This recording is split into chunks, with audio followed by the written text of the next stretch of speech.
मेरे दोस्त, अगर आप लोग जॉब करते हैं, चाहे किसी भी प्रकार का जॉब हो, प्राइवेट जॉब या फिर सरकारी जॉब, इससे कोई मतलब नहीं है। लेकिन अगर आप एक नौकरी करते हैं और हर महीने पेमेंट जो है अपने बैंक अकाउंट में लेते हैं, चाहे किसी भी टाइप का बैंक अकाउंट हो, सरकारी बैंक हो या प्राइवेट बैंक, इससे भी कोई मतलब नहीं है। लेकिन अगर आप अपने जॉब का जो पैसा है हर महीने अपने बैंक अकाउंट में लेते हैं और आपका जो अकाउंट टाइप है वो एक सैलरी अकाउंट है, तो यह वीडियो स्पेशली आपके लिए है। क्योंकि अभी मैं आपको सैलरी अकाउंट के 9 ऐसे एक्सक्लूसिव बेनिफिट के बारे में बताऊंगा, बड़े बेनिफिट्स के बारे में बताऊंगा, जिसके बारे में शायद आप लोग नहीं जानते होंगे या फिर शायद बैंक ने भी आपको इन 9 बेनिफिट्स के बारे में नहीं बताया होगा। सो अगर आपका एक सैलरी अकाउंट है और हर महीने अपने सैलरी अकाउंट में पेमेंट लेते हैं, तो इस वीडियो को कंप्लीट देखिएगा। मैं उन 9 बेनिफिट्स के बारे में वन बाय वन करके पूरी डिटेल में जानकारी देने वाला हूं। और मैं आपको बता दूं, इस वीडियो को देखने के बाद आपको दोबारा से दूसरी वीडियो YouTube पर सर्च करने की जरूरत इस टॉपिक से रिलेटेड नहीं पड़ेगी। तो वीडियो में एंड तक बने रहिएगा। तो चलिए शुरू करते हैं। दोस्तों, सबसे पहले एक पॉइंट क्लियर कर दूं, आपका जो सैलरी अकाउंट होता है वो एक तरह का सेविंग अकाउंट ही होता है। लेकिन फर्क सिर्फ इतना है कि सेविंग अकाउंट सभी लोग ओपन करवा सकते हैं, कोई दिक्कत नहीं है। लेकिन सैलरी अकाउंट वही लोग ओपन करवाते हैं जिनकी सैलरी आती है, जो कहीं पर जॉब करते हैं और अपना पेमेंट अपने सैलरी अकाउंट में लेना चाहते हैं, तो वो लोग सैलरी अकाउंट ओपन करवा लेते हैं। बट देखिए, यहां पर अभी मैं आपको कुछ ऐसे बेनिफिट्स के बारे में बताऊंगा, यानी 9 ऐसे बेनिफिट्स के बारे में बताने वाला हूं जिसके बारे में शायद ही आप लोग जानते होंगे और इसके बारे में बैंक भी कभी भी आपको जिक्र नहीं करती, नहीं बताती है। तो अगर आपके पास एक सैलरी अकाउंट है तो वीडियो को स्किप मत कीजिएगा, ठीक है ना। तो सबसे पहले बात करते हैं बेनिफिट नंबर फर्स्ट की। देखिए, सैलरी अकाउंट में क्या होता है कि यह एक जीरो बैलेंस अकाउंट होता है। जी हाँ, मतलब जब भी आप एक सैलरी अकाउंट ओपन करवाते हैं तो उसमें एवरेज बैलेंस रखने की जरूरत नहीं पड़ती, क्योंकि यहाँ पर जीरो बैलेंस अकाउंट होता है। और अगर उसी बैंक में मान लीजिए आपने एसबीआई में एक सैलरी अकाउंट ओपन करवाया, तो वो एक जीरो बैलेंस अकाउंट रहेगा। उसमें अगर आप हर महीने बैलेंस मैनेज करके नहीं रखेंगे, एवरेज बैलेंस नहीं रखेंगे, तो भी कोई दिक्कत नहीं है। नॉन मेंटेनेंस चार्ज आपसे नहीं लिया जाएगा, कोई भी एक्स्ट्रा पेनाल्टी आपको नहीं लगेगी। लेकिन वहीं पर उसी बैंक में अगर आप एक सेविंग अकाउंट ओपन करवाइए या किसी अदर बैंक में, एसबीआई को छोड़कर के किसी अदर बैंक में, प्राइवेट सेक्टर बैंक में ओपन करवाइए, तो वहां पर आपको ये बोला जाएगा कि इस बैंक में एवरेज मंथली बैलेंस रखिएगा, एएमबी, ठीक है ना। एवरेज मंथली बैलेंस मेंटेन करके रखिएगा, 10,000, 5,000, 20,000, 50,000। अगर नहीं रखते हैं तो फिर उस सिचुएशन में आपसे चार्ज लिया जाएगा। तो सबसे बड़ा फर्क और इंपॉर्टेंट बेनिफिट्स यही है कि अगर आप सैलरी अकाउंट ओपन करवाते हैं तो वह एक जीरो बैलेंस अकाउंट होता है। उस अकाउंट में आपको हर महीने पैसे मेंटेन करके रखने की जरूरत नहीं पड़ती है। अगर आपके अकाउंट में जीरो बैलेंस भी रहता है तो भी आपसे कोई भी नॉन मेंटेनेंस चार्ज नहीं लिया जाता। वहीं पर सेविंग अकाउंट अगर आप ओपन करवाएंगे तो वहां पर आपको एवरेज मंथली बैलेंस रखना पड़ेगा मेंटेन करके। अगर आप नहीं रखते हैं, जीरो हो जाता है, तो आपसे नॉन मेंटेनेंस चार्ज लिया जाता है, पेनाल्टी लिया जाता है। अब बात करते हैं नेक्स्ट बेनिफिट की, यानी कि दूसरे बेनिफिट की। और यह जो बेनिफिट है हर एक सैलरी अकाउंट कस्टमर के लिए बहुत ज्यादा इंपॉर्टेंट है। देखिए, क्या होता है कि अगर आपके पास एक सैलरी अकाउंट है और आप अच्छे खासे पैसे कमा लेते हैं, यानी हर महीने आपके अकाउंट में कम से कम 10, 20, 50,000 रुपए तो आ ही जाते हैं कमा करके पेमेंट, तो उस सिचुएशन में बैंक क्या करती है, अगर अच्छा ट्रांजैक्शन आपके अकाउंट में हो रहा होता है या अच्छा अमाउंट कहीं से आ रहा होता है, तो उस सिचुएशन में बैंक आपके अकाउंट पर ओडी लिमिट दे देती है, फैसिलिटी, यानी ओवरड्राफ्ट की फैसिलिटी आपको दे देती है। अब इससे फायदा क्या होता है कि मान लीजिए अगर किसी महीने आपके बैंक अकाउंट में, आपके सैलरी अकाउंट में पेमेंट लेट हो गया आने में, जैसे 10 दिन लेट हो गया, 20 दिन लेट हो गया, और आपको उसी दौरान कोई ईएमआई पे करना हो या कोई और काम करना हो, कहीं पर पैसे ट्रांजैक्शन करना हो, कहीं पर कुछ पेमेंट वगैरह करना हो, तो आपके बैंक अकाउंट में तो अभी तक पेमेंट नहीं आया है, लेकिन ये जो ओडी लिमिट आपको मिल गई है, ओवरड्राफ्ट की जो लिमिट आपको बैंक के थ्रू मिल गई है, उस पैसे को आप कहीं पर भी यूज कर सकते हैं, इस्तेमाल कर सकते हैं, कोई दिक्कत नहीं आएगी। मतलब आपका काम रुकेगा नहीं, आपका काम हो जाएगा। हाँ, भले ही बैंक आपको इंटरेस्ट मांगेगी, यानी इंटरेस्ट आपको पे करना ही पड़ेगा, एक फिक्स इंटरेस्ट होता है ओवरड्राफ्ट लिमिट पर, तो वो तो आपको देना पड़ेगा, लेकिन समय पर आपको जो है वो ओडी लिमिट काम आ जाएगा और आप कहीं पर भी पैसे यूज कर सकेंगे। और बाद में जब आपका पेमेंट आएगा 10-20 दिन बाद, तो उस पैसे को आप लेकर के ओडी लिमिट से आपने जितना खर्च किया होगा उतना आप पेमेंट कर दीजिए, पेड कर दीजिए, तो आपका काम भी नहीं रुकेगा और आप आसानी से उस फैसिलिटी का यूज भी कर सकेंगे। तो अगर आपको ये बात नहीं पता है और आपके पास सैलरी अकाउंट है और अभी तक आपको ओवरड्राफ्ट की फैसिलिटी नहीं मिली है, तो आप एक बार बैंक ब्रांच में जाकर के संपर्क कीजिए और उनसे बोलिए कि मुझे ओडी लिमिट दे दीजिए, ठीक है। तो आपको मिल जाएगा बिल्कुल ही आसानी से, अगर आप अच्छे खासे पैसे कमा लेते हैं 10-50 हजार मंथली तो आपको मिल जाएगा, कोई दिक्कत नहीं आएगी। अब बात करते हैं नेक्स्ट बेनिफिट की, यानी कि तीसरे बेनिफिट की, और ये मोस्ट इंपॉर्टेंट बेनिफिट है हर एक सैलरी अकाउंट कस्टमर के लिए, जिसके बारे में शायद आपको पता होगा या नहीं पता, लेकिन मैं भी आपको क्लियर कर देता हूं।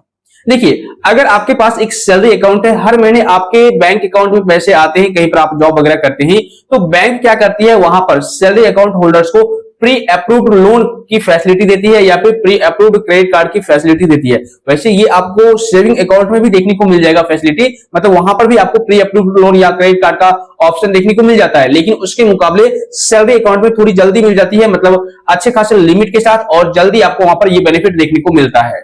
क्योंकि क्या होता है कि जब भी आप कोई भी क्रेडिट कार्ड के लिए अप्लाई करते हैं या फिर लोन के लिए अप्लाई करते हैं, चाहे किसी भी टाइप का लोन हो, तो बैंक क्या करती है, आपसे इनकम प्रूफ मांगती है कि आप क्या करते हैं, कहां पर जॉब करते हैं, कितना अर्निंग सोर्स है, ठीक है ना, ये सारा डिटेल्स आपसे मांगती है। लेकिन अगर आपके पास एक सैलरी अकाउंट है तो उस सिचुएशन में आपसे ये सारा डिटेल्स नहीं मांगा जाएगा। कई बार क्या होता है कि आप इनकम सोर्स सही तरीके से नहीं बता पाते हैं, या आपका सिविल स्कोर अच्छा नहीं है, या फिर आप अच्छे खासे कमाते नहीं है, तो उस सिचुएशन में आपका जो लोन है वो रिजेक्ट कर दिया जाता है, आपका क्रेडिट कार्ड भी रिजेक्ट हो जाता है। लेकिन अगर आपके केस में एक सैलरी अकाउंट है ना, और हर महीने आपके अकाउंट में पैसे आते हैं, तो उस सिचुएशन में बैंक आपको खुद प्री अप्रूव्ड लोन का ऑफर यहाँ पर देगी, मतलब आपको क्रेडिट कार्ड के लिए बोलेगी या फिर आपको लोन लेने के लिए बोलेगी, क्योंकि आपका जो इनकम प्रूफ है बैंक के पास ऑलरेडी पड़ा हुआ है, क्योंकि आपने सैलरी अकाउंट ओपन करवा रखा है, तो वहां पर बैंक को पता है कि हर महीने इस बैंक अकाउंट में इतने रुपए आते हैं, ठीक है। तो उसी के अकॉर्डिंग जिस तरह का ट्रांजैक्शन आपके अकाउंट में हर महीने होगा, जैसा सिविल स्कोर आपका होगा, तो उसके according pre approved loan provide करती है बैंक, या फिर प्री अप्रूव्ड क्रेडिट कार्ड भी ऑफर प्रोवाइड करती है। तो आपको इजी तरीके से क्रेडिट कार्ड भी दे दिया जाएगा, इसके अलावा आप लोन वगैरह भी अपने रिक्वायरमेंट के हिसाब से ले सकते हैं। और सबसे बड़ी बात, काफी सारे ऐसे बैंक होते हैं, अगर आपको अच्छी खासी लिमिट मिल जाती है क्रेडिट कार्ड की, तो आप वहां से अच्छे खासे कैशबैक भी ले सकते हैं। जैसे कि किसी बैंक में 5%,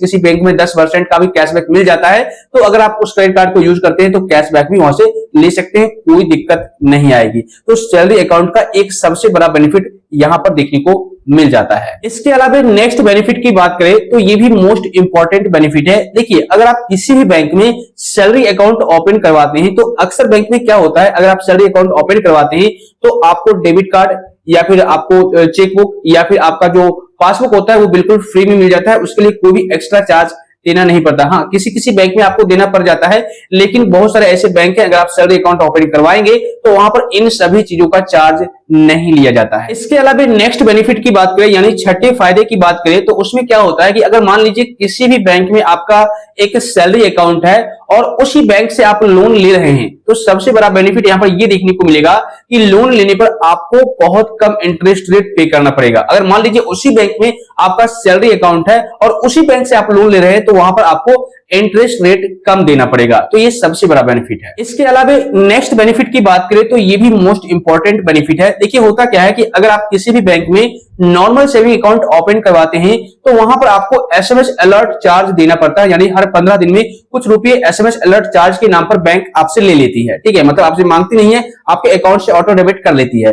लेकिन वहीं पर अगर आपके पास एक सैलरी अकाउंट है, तो बैंक आपसे एसएमएस अलर्ट चार्ज के नाम पर किसी प्रकार का चार्ज नहीं लेगी, पैसा आपसे नहीं लेती है। इसके अलावा बात करते हैं नेक्स्ट बेनिफिट की, यानी कि 8वें बेनिफिट की, जो कि काफी ज्यादा इंपॉर्टेंट है। देखिए, अक्सर क्या होता है कि अगर आप नॉर्मल सेविंग अकाउंट ओपन करवाते हैं और वहां पर जो हमें एटीएम कार्ड मिलता है, तो उस एटीएम कार्ड के थ्रू हम एटीएम मशीन से कैश विड्रॉ करते हैं, निकालते हैं पैसे, तो वहां पर क्या होता है कि पर मंथ हमें एक लिमिट दी जाती है कि आप एक महीने में 4 बार 5 बार ही फ्री में कैश विड्रॉल कर सकते हैं, निकाल सकते हैं। उसके बाद अगर आप निकालेंगे तो आपसे चार्ज लिया जाएगा। लेकिन यहां पर क्या होता है, अगर आपके पास एक सैलरी अकाउंट है और आप सैलरी अकाउंट के एटीएम कार्ड से एटीएम मशीन के थ्रू कैश विड्रॉल करते हैं, तो इसमें कहीं कोई लिमिट नहीं होती। ऐसा नहीं होता कि आप 2 बार ही निकालिए, 4 बार ही निकालिए इस महीने में, ठीक है, आपसे एक्स्ट्रा चार्ज लिया जाएगा, अदरवाइज ऐसा कुछ नहीं होता। वहां पर अनलिमिटेड सर्विस दी जाती है, मतलब आप जितना बार चाहे उतना बार कैश विड्रॉल कर सकते हैं अपने एटीएम से, कोई दिक्कत नहीं है, आपसे कोई एक्स्ट्रा चार्ज नहीं लिया जाएगा। जहां तक मुझे जानकारी है इस पॉइंट के बारे में, इस बेनिफिट्स के बारे में मैंने आपके साथ शेयर किया है। आप लोग भी मुझे कमेंट करके बता सकते हैं क्या आपसे चार्ज लिया जाता है या फिर नहीं, और अगर लिया जाता है तो कितनी बार ट्रांजैक्शन करने के बाद, कैश विड्रॉल करने के बाद लिया जाता है,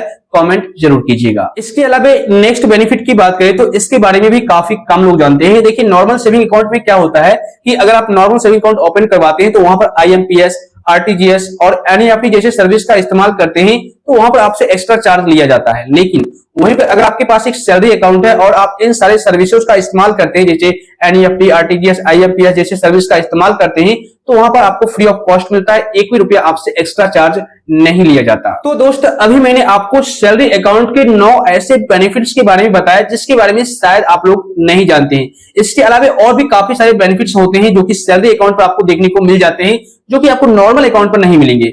वैसे मैंने मुख्य पॉइंट क्लियर यहाँ पर कर दिया है, मैंने इस टॉपिक को कवर किया इसलिए ताकि काफी सारे यूजर्स ये समझ सके कि किन किन तरीकों से बेनिफिट दिया जाता है सैलरी अकाउंट पर। लेकिन अब यहाँ पर सबसे बड़ा सवाल या फिर यूं कहिए कंफ्यूजन एक और है, जो कि काफी सारे यूजर्स मुझे कमेंट करेंगे कि मान लीजिए मैं कहीं पर जॉब करता हूं और मेरा एक सैलरी अकाउंट है, मैंने उस कंपनी में एक सैलरी अकाउंट भी ओपन करवा लिया है, ठीक है।